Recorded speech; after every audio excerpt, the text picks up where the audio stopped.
Welcome to another episode of Code for Thought. My guest for this episode is Barbara Oakley. Barbara, or Barb as she prefers to be called, has a fascinating career, as she will tell you in a bit. To many of us, she is known as the author of the online course Learning How to Learn and the companion book A Mind for Numbers. I came across the course a number of years ago. At the time, I was starting to learn a new language, French. And to be honest, I was struggling. I tried to make progress while having a busy work schedule, and I did not do well. Which is where Barb and her course on learning how to learn comes in. So many times we think about what we have to learn, but not really how we make sure that what we learn actually sticks and help us do better. A situation that many researchers, PhD students, postdocs, or students in general find themselves in when they have to pick up a programming language or a new technology or try to get into a new and complex subject area. I remember my own time as a PhD student and how I tried to muddle my way through learning how to program in Fortran. On the other side of that coin are the experienced research software engineers who pass on their knowledge and expertise in courses and classes like, for instance, code refineries and carpentries. So we all know what it is that we need to learn. But Barb Oakley also makes us think about practical ways how we can get to grips with new and complex material better. She and her colleagues spent a long time in looking into various training methods and how results from neuroscience can help us understand how we learn and teach better. Probably the best known is the so-called Pomodoro technique, named after the tomato-shaped timer. And if you don't know what it is, listen to the conversation that follows with Barb. Hello, Barbara. I hope it's okay to call you Barbara. Barb has been better. Oh, Barb. Hello, Barb. I'm really very excited and quite nervous to meet you today because I'm a huge fan of your Coursera course, which I took actually quite a few years ago, Learning How to Learn, and the companion book, A Mind for Numbers. So I'm very excited to talk to you. It's a treat to be here. I'm telling you why I would like to have this particular recording, because the audience is research software engineers, which is a relatively new discipline. So because there's a huge demand for software engineers in research, because hardly any research can happen without software, and a lot of that is bespoke. So researchers have to learn. You, of course, have spent a long time on thinking about how people learn effectively. But I talked for far too long. Maybe I should hand over to you and let you introduce yourself. So I'm Barb Oakley, and it was a real shocker for me that the book A Mind for Numbers, when Penguin named the book, so authors are typically, like, if they have a really good name for a book, they can, that name is often used. But if they don't have a really good name, then the publisher says, okay, here's the name. And Penguin Random House came and said, okay, your book is going to be named A Mind for Numbers. And I thought, oh my word, that's the most boring name for a book. And it's going to go nowhere, but it's sold over 1 million copies. It's done really, really well all over the world. And part of it is just because I come from a background where I really disliked math and science growing up. And then in my later 20s, I switched to, now I'm distinguished professor of engineering, and I love math and science. And what I try to talk about is to bring insight from neuroscience and cognitive psychology about simple tips and tricks that you can use to change your thinking, change your brain, and improve your ability to learn.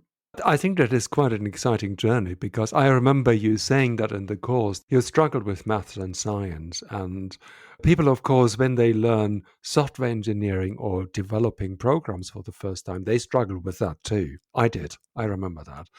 So how did you swing that? How did you turn that around? What kind of techniques did you develop for yourself? I started out right out of high school. I enlisted in the Army in order to learn a language. And Mm. because I thought, well, I can't do anything technical or mathematical, so I might as well go for language. And I could get paid for learning a language if I joined the army. My father, I remember him laughing and going, "You're going to learn a lot more than just a language in the army." And certainly it was a growth experience, shall we say. Mm. But one of the lucky things that happened was I attended the Defense Language Institute, which is one of the best language learning institutes in the world. And I learned how to learn a language. And it turns out that the techniques you use to do that are quite similar to what you use when you want to excel, for example, in programming. And why do you use hotkeys? You might think, why take the time and trouble to memorize what hotkeys are and what they stand Yeah. for? Do? But it's very much akin to being able to pop off with a easy phrase in a language without having to think about it because you're just enough that you can just intuitively speak. It turns out there's a lot of commonalities between learning a language and learning in math and science. And I think that those who speak English as an additional language often have picked up on this. They learn that some of those techniques are quite helpful when they're learning either a language or in programming or whatever they're learning. And I think it does help, though, to, sometimes you'll have very well meaning educators in cognitive psychology telling you how to learn effectively, but they have not been spending their time learning advanced mathematics, engineering topics, and those really are quite different. It takes a different kind of learning than, say, learning in psychology. And so I think that's what I try to bring out in my work Mm. on learning how to learn and working with Terry Sanowski is we try to just emphasize that there are certain techniques that you need to do, and you may have been told that these were even bad techniques by All educators, right. actually helpful. And I think hopefully we can touch on these bad techniques. But I think what strikes me home is that we spend so much time in learning, but we don't really learn how to learn, at least at my university. What I quite like about your book and your course is that you try to approach this from a systematic point of view. So, what kind of bad habits do you think actually are not that bad at all? Could you name perhaps an example? So, one bad habit is educators will often discourage any sort of memorization. Hmm. And indeed, if you're just sitting there, like if you're memorizing a vocabulary list in a foreign language and you don't memorize the meaning, it's not very useful. And similarly, if you're looking at an equation, poets will often say, memorize the poem and you will understand it more deeply. But it's the same thing for equations. So Hmm. we shouldn't just let the poets have all the fun. If you memorize an equation and you're thinking about it as you're doing it, so it's not just this mindless memorization, but it's something that is, you're asking yourself, why does this multiply that? Why Mm. is that division taking place? So, memorization can really help you gain a more intuitive grasp of whatever you're learning. So, in math and science, what you want to do, let's say there's a problem or an algorithm that you are trying to really understand, your best bet is to look or be reminded of what that problem is, read the problem statement, or be reminded of what that algorithm is, and then see if you can retrieve the key steps from your own mind. So, what this means is each step should whisper what the next step is. In the Right. same sort of way that, let's say you're singing a song, Yeah. you wouldn't just sing a song one time and then you think you know that song. I mean, Mm. it's a very rare person who can do that. For many people, you sing it, and after a while, you sing one phrase and it automatically signals what the next phrase is. So if Mm. you are doing a lot of practice with problems, and you kind of internalize key problems. In other words, you could look at that problem, and first, it's probably a good idea to make sure that you can work it out on paper. So you're Yeah. not kind of fooling your mind. Yeah, I can look at that problem and I know how to solve it. That's what everybody thinks. Mm. But actually work it out. And then when you're convinced that you truly do know what the steps are, look at the problem and practice running through those steps in your mind without looking at the solution. If you're out going for a walk, see how many problems you can remember and along with their solution. And Mm. as you are practicing with these problems, with these algorithms, they begin to become automatized. They move into a habitual part of your brain. And Mm. that basal ganglia habitual system is where you get intuition. So if Right. you practice with enough problems, you actually develop a really good intuition so that even when you look at something completely new, oh, it makes sense. Now, can you do this with everything? Obviously, there's trade-offs, but it's Mm. a great idea to pick, as many key problems or key approaches as you can and ensure you've practiced enough that that's internalized so that you could look at a problem like that and the solution would flow from your mind. And I think that brings us to the question of neuroscience, which you mentioned earlier, where there is some backing of neuroscience behind all this. So you mentioned the keywords like retrieval and memorizations. And what does actually neuroscience tell us how we learn and how we keep things in our memory? As you're learning something, anything, it is moving, the information is moving from the limited funnel of your working memory into long term memory.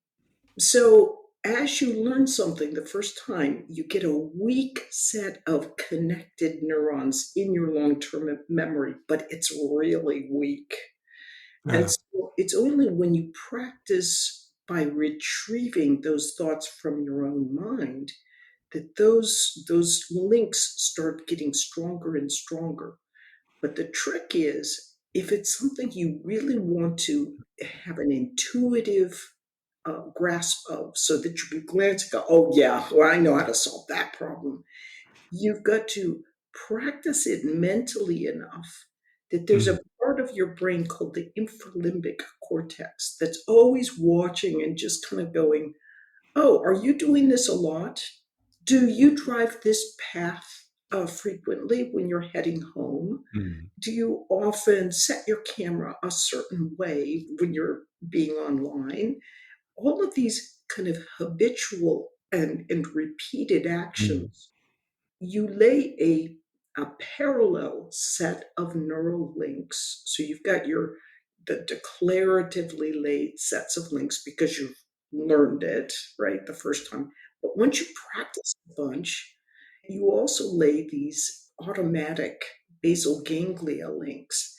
And those are the links that you can access super quickly and just intuitively without thinking about them. That's how you learn your native language, is through that basal ganglia system. But the trick is you've got to practice quite a bit for those Mm. sort of parallel set of links to be laid in the basal ganglia system. So you have to build some kind of association to help your learning, which is what you described. Try to memorize the key steps in the context how to solve an equation, and then you have to practice in order to drive the pathways in your brain actually Right? so that you can retrieve it. Is that's how we can imagine that? If you think of it, we perceive things like a physical skill like being able to ride a Mm. bicycle arises because you practice a lot. And you can get a bite on a bicycle even years later and still kind of navigate pretty well. It actually is the same for mental ideas, just not necessarily physical, but mathematically related ideas are mental. And if you do them enough, you're going to lay similar pathways in the basal ganglia system so that you can just do it without even thinking. Mm. Yeah, I think it's called muscle memory, isn't it? In some cases, where you actually remember. You don't even have to wake up at night and turn the lights on. You know exactly where your glasses are. So, with reaching out without even knowing. Exactly right. Yes. Yeah. So I guess it's mental muscle memory in some sense. We've been talking a little bit about the learning aspect, but there's also quite something in for teachers. And you have written a book, Uncommon Sense Teaching, where you laid out some teaching techniques. That's quite interesting because, as I mentioned earlier in the introduction, we have a lot of courses now in universities for teaching people how to do software development. There are the software carpentries, there's code refineries outside universities.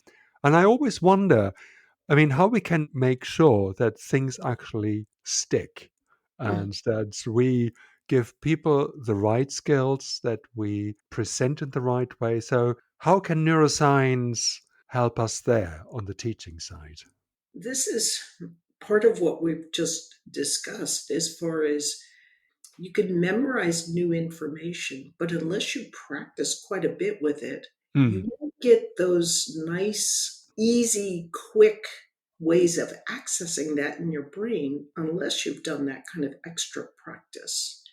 And mm, so neuroscience has a lot to, and cognitive psychology have given us great insight into the value of retrieval practice, pulling those links mm. repeatedly as spaced repetition from your own mind. But intriguingly, oh, there's so much more. Interweaving is a very, very important part of learning well. Could you describe what you mean by interleaving? Interleaving is sort of like the first couple times, let's say you're learning how to solve a problem using the binomial distribution. So Hmm.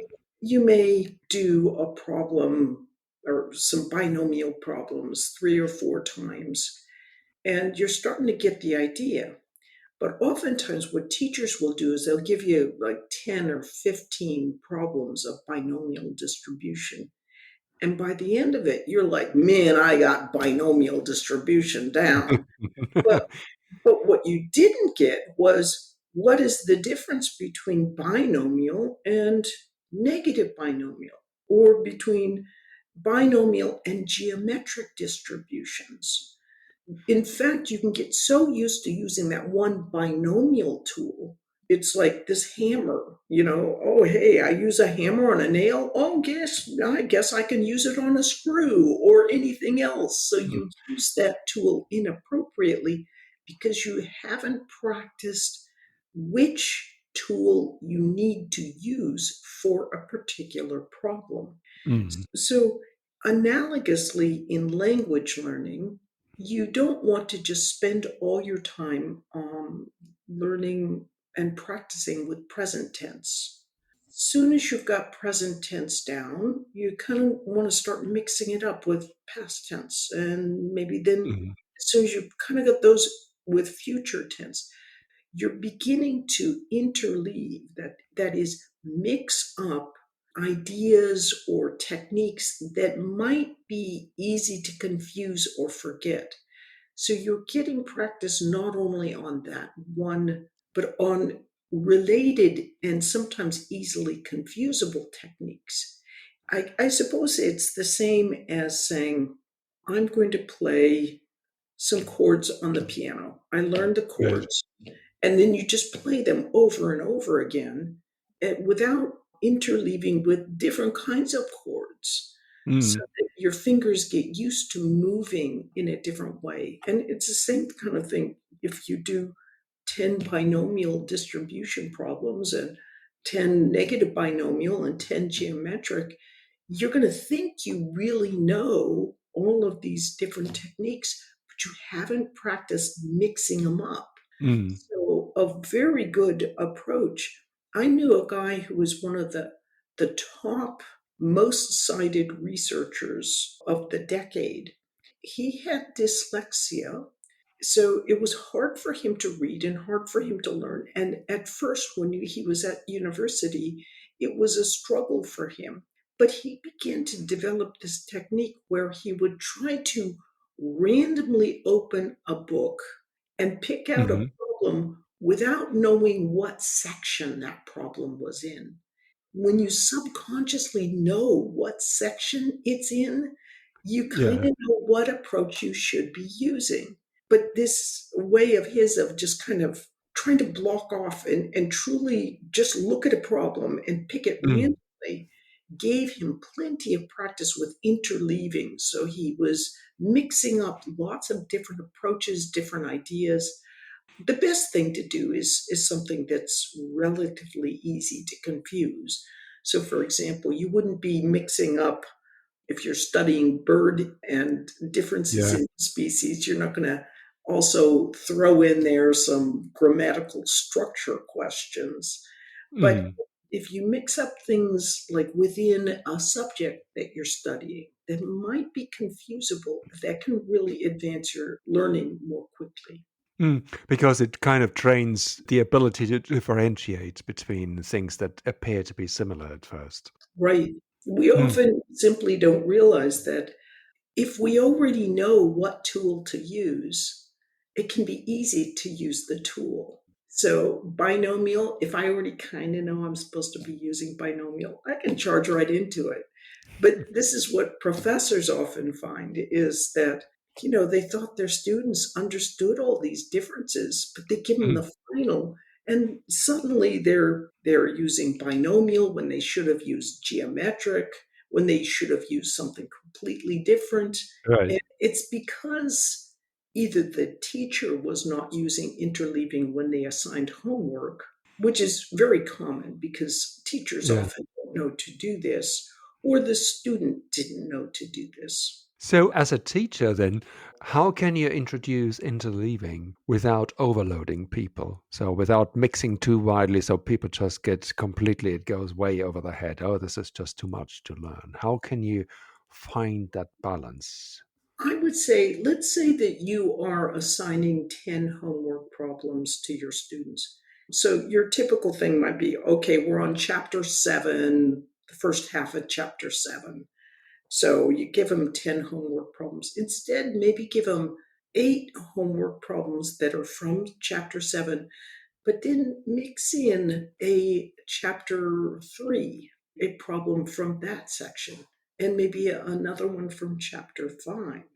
You've still got 10 problems, but several of them are asking them to either kind of retrieve past material, or if it's possible, those problems can be kind of clever so that they allow a student to understand, that's why we're doing this in chapter 7. It's Mm. actually quite different in some ways than what we learned in chapter 5.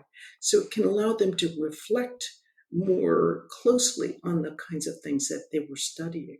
One of the things is that you have to sit down and learn. You have to go into a classroom, sit in the lecture, and you have to spend hours, if not days, in the library or at home in your class to practice. So breaking things up, sleeping over it, and physical exercise and all of that seems counterintuitive. But I think you've demonstrated in your book that actually it does help. I think that teachers, or and certainly parents, have long known that when a student gets really, really frustrated, their best bet is to take a break because it's just gonna get more and more frustrating for them. But now we sort of understand from neuroscience why that break is so Hmm. valuable. It turns out that there's two completely different modes of thinking that the brain does. I mean, this is actually related to, let's take a bird. A bird, from an evolutionary perspective, Hmm. two major problems. One is that it has to really focus in finely on something, to Mm. pack on a seed. But the other problem is it has to be aware of sort of the gestalt of what's going around it because, an owl could fly down or a hawk or Mhm. a snake could emerge. And so it has to be diffusely aware of what's going on. And this is sort of related in a very fundamental way with the two different modes that the human brain operates in. So it can be in a focus mode, it's tightly focused, the equivalent of pecking on the seed, or it can be kind of mind wandering, daydreaming mode. You're more diffusely aware of what's going on, maybe not thinking specifically about any one thing. And we've really only known about this for the last 25 years or so. And what it means is that we focus, focus, focus, but when we're stuck, we want to go into that other sort of step back, mind wandering kind of mode. And what this mode does is it allows your thoughts to range much more widely. Also, during that time, your brain is consolidating. In other words, it's putting the information you've just been struggling with together in a new and different way. So what can happen is you sit, you're studying, you can't figure something out. Finally, you close the book, you walk away, and it isn't instantaneous. It's Mm. kind of like falling asleep, your mind going into this other mode. But it's after a few minutes, you get your mind off of what that was. You'll be mind wandering a little bit. And what's happening is your brain is beginning, you're not aware of it, you're not conscious of it, but it's beginning to make sense of what you've been struggling with. Mm. So later, when you come back, if it's really a difficult thing that you're trying to figure out, you probably want to take a little bit of a break Mm. for sure, half an hour, maybe have dinner or, work on something different or something, or go to sleep at night. And this is why we come back and, oh my goodness, it all falls into place and it's Yes, we had this hurrah moment, don't we? oh, yeah. Showers often will do that. I go into a shower and I'm like, "Oh, Yeah. man, I just can't figure it," and it all comes clear. So, yeah, but these 2 different modes function independently, but reinforce one another in allowing us to make sense of difficult new material we're learning. Mm. Is this perhaps where the so-called Pomodoro technique comes in, where we say we dedicate a certain amount of, I think it was half an hour, where we really turn Mhm. everything off. We focus on the seed picking, so to speak. Yes.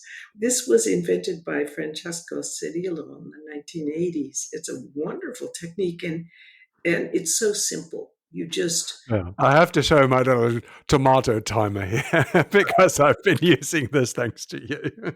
oh, it is I get literally thousands and thousands of emails from people saying, "Gosh, that Pomodoro technique is so incredibly useful." And Mm. what it does is it provides you a way to use both focused and diffuse modes, sort of focusing and mind wandering in a very clever way. What you do is you get rid of all distractions. So, no pop ups on your computer, nothing on your cell phone. Setting aside distractions, insofar as you humanly can do, is really an important first step. But then you just set a timer for 25 minutes and work as intently as you can for those 25 minutes. And when you're done, take a 5 minute or so break. But during that break, do not pick up your cell phone. No, Because what because that the 5 minutes stretch to 10 and 15 and etc. okay. Well, and also what will happen is remember, you've been focusing for 25 minutes, Mm. and your brain needs that diffuse mode break, that mind wandering break. And when you're focusing on your phone, you're not able to do that. You may tell yourself, I'm just going to glance and see if I got any text messages. Well, then you did, and you start responding. You're focusing, and you'll, in some sense, overwrite all the learning you just did. So Uh, doing a Pomodoro with 25 minutes, I mean, it's not sacred. You can change it if you want, but 25 minutes with a 5 minute break seems to work quite well. Although mm. I've also heard of something called the Animedoro, which is Really was that? you study for 45 minutes and then you take a half an hour break where you're doing anime. Oh, I see. Yeah, Okay. there are hundreds and hundreds of Pomodoro apps out there. One of the common ones that people like is called Mm. Forest. So with Forest, if you complete a Pomodoro, you plant a tree, and if you don't, you metaphorically at least kill Mm. it. So people like collecting those trees. Excellent. I think we can probably talk for quite some time now, but we're running out of time a little bit.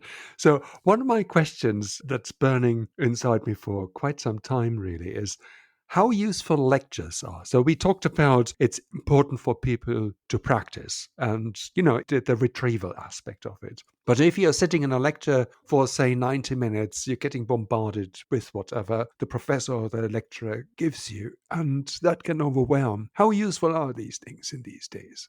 I think we need to be a little careful because in the last 40 years or so, everything's gone to active learning. Everything must be Mm, student centered, that students only learn when they're actively working with the material. Actually, that's not true. mm, You do set those initial links of learning when you're listening to a good lecture, even when you're listening to a bad lecture, unfortunately. Um, okay. the trick is it can be very helpful. Like your mind can start to wander. It depends on the person because some people can hold their focus for a very long time and it's Right. all. For me, I can usually follow a lecture maybe 15 minutes. It's like I get up to the commercial break time. That's it. My mind starts wandering. And I think the tricks involved here for Mm, a teacher was, for a long time you've heard that student centered learning is the be all and end all, and having them actively work with the material is really all that's important. But that's not true. What mm, really is true is that a mixture of a little bit of lecture mixed with a little active learning, with some more lecture, more active learning. So, in other words, you might lecture 10, 15 minutes, then have your students actively do something. mhm, So, they might work through a problem with you together. Or you may have something that's a partially worked problem. So they have to kind of turn to one another and brainstorm and fill out the rest of the steps in the problem solving. mm, I've kind of been going round and round with a friend, and he says, and he is an incredible instructor. mm, So, good lecture where you're kind of putting in attention to detail, you have a little bit of joking here and there because mm. that gives you those diffuse mode breaks. If you are a really good lecturer, or you're a pretty good lecturer and you mix in some of these active breaks, I think both approaches can be excellent. Well, thank you very much. I think finally, your career has taken quite a turn. I mean, you started learning languages. Did you ever actually ever expect that you would be sitting here and being an engineering professor and a distinguished professor? So funny, I mean, it was fun, not funny in some ways, but my father he was really quite a joker. But he got Alzheimer's, and he would Mm. ask me sometimes, he'd say, well, Barb, what are you doing nowadays? And I'd say, I'm a professor of engineering. And he'd be like, no, what I was like as a child. He could not believe it either. So I had no suspicion myself. But I've been very fortunate to learn how to learn. And the more we can teach our students how to learn effectively, as well as what to learn, the better we will help their lives to unfold. That's a very nice finish. I would like to thank you so much for your time. It was such a pleasure talking to you today. Yeah, it's a pleasure for me. If you're interested in Barb's work, the course Learning How to Learn is still available on Coursera, as of course is the book. Take a look at Barb's website to find out more about publications and tips. And as for myself, the Pomodoro technique helped me through learning French tenses and conjugation very well. Maybe it will help you too in your own learning project. And with that, bonne chance et à bientôt.